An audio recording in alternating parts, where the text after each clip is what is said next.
I'm Franci. I've been a musician all my life, a harmonizer, always chiming in with a flute to sweeten things up, you know, playing for weddings and things. Now, I've really plunged into consciousness research, metaphysical study. I am a devotee of Jesus' teachings from many ancestry and all that. So I am a practicing Christian, but I don't have the rules that many of the religions have imposed, because my teacher, who I found in 1974, Louis Bostwick, taught us to go out to the edge of the universe and look back at the planet. Mm-hmm. And this was right around the time when the astronauts were getting a view from the moon of what our planet looks like, and how beautiful, how utterly beautiful this planet is. And yet when you come back down and on the ground, you're back in the psychology that we're here now and we've got to defend it with all we've got, which is fear. And it's so utterly absurd because it's caveman mentality.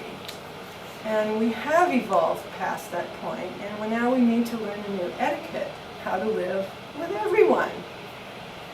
So there is new information blasting through. There's new science. And boy, scientists are having just as much trouble as the old-time psychics and witches did. You know. Some of them are being knocked off and pressed back because their findings don't go along with control and fear. Their findings go along with our thoughts are real. Our thoughts emanate and affect the plants. I mean, any farmer can tell you. Negative thinking when you're seeding, you're going to have problems with that seed. Same thing with your thinking and with your children. If you constantly reinforce the negative, that's what you're feeding your energy to. And it's like we have expanded. In the 60s, and I remember the 60s very well, the far out, man, I just saw a light up there, that was just fun, foolishness, folly. But now, it's not so funny. I mean, we have technology that we didn't develop. Where did it come from? And then these secrets, all these little secrets, secret societies, secret government, secret science. What was really funny was in '98 I met Cleve Baxter, who was famous in The Secret Life of Plants. Seems pretty harmless, right? The Secret Life of Plants. Yeah, and all it was 2 chapters about him, hooking up a plant, having it respond to his thoughts. Pretty harmless, but it didn't end there. Cleve kept going. He found out by accident that if the plant responds to pouring boiling water down the sink, there's algae down there, there's bacteria down there.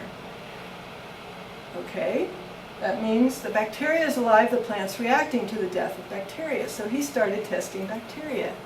Then we find out that the algae in the bottom of your aquarium is also sentient. You can put it in a test tube and electrode it, and it responds to the activities of the fish.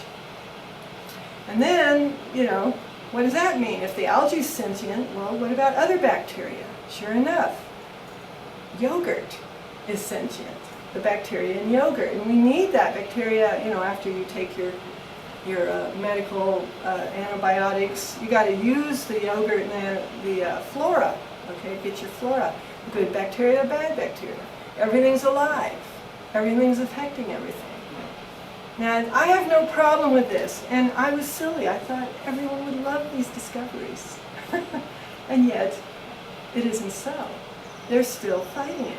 And it's been since 1960, 1970, 1980, 1990. They're still fighting it.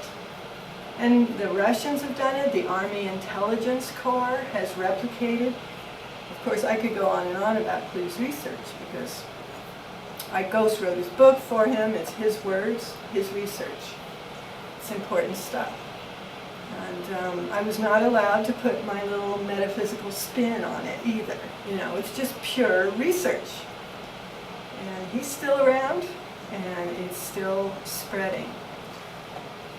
But what it indicates is the power of thought is so real that if we decide, even just a few, 2 or more, agree on something, see it done, ask the universe that surrounds planet Earth and the cosmos, the solar system. It's huge. It's powerful. We can use this power. This is, you know, you can call it 0-point power, the Holy Spirit, doesn't matter. It's right here, it's present. If your plants are doing poorly, you can lovingly, gently encourage them to grow. Everyone knows that. I mean, that's the one thing that is sticking, you know. Hey, I talk to my trees, I talk to my plants. They're no longer candidates for the loony bin. But what about talking to your yogurt? And what about your steak? I mean, not everyone eats steak, but to find out that that juicy blood, before it's cooked, mind you, is sentient and still responds. Interesting. You know, do we have that primitive desire underneath those cravings for a red, juicy steak? Does that mean that you're needing power from somewhere else? It's interesting. All of these things are just, they could just go on and on. But what I'm getting to is Cleve's crowning achievement. When he discovered that blood, live blood, is sentient, and it will respond to the donor's stress or the donor's arousal. It's like, wow, we're getting down to some basic stuff here.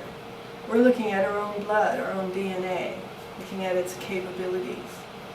And again, the message is your thoughts have an immediate effect on your body and on your environment. And then he started working with the leukocytes from saliva, of course. Now, what does that mean for lovers? You know, lots of DNA and leukocytes swimming back and forth. They're sharing information here. And we'll know if he loves you so, send his kiss. Literally, scientifically.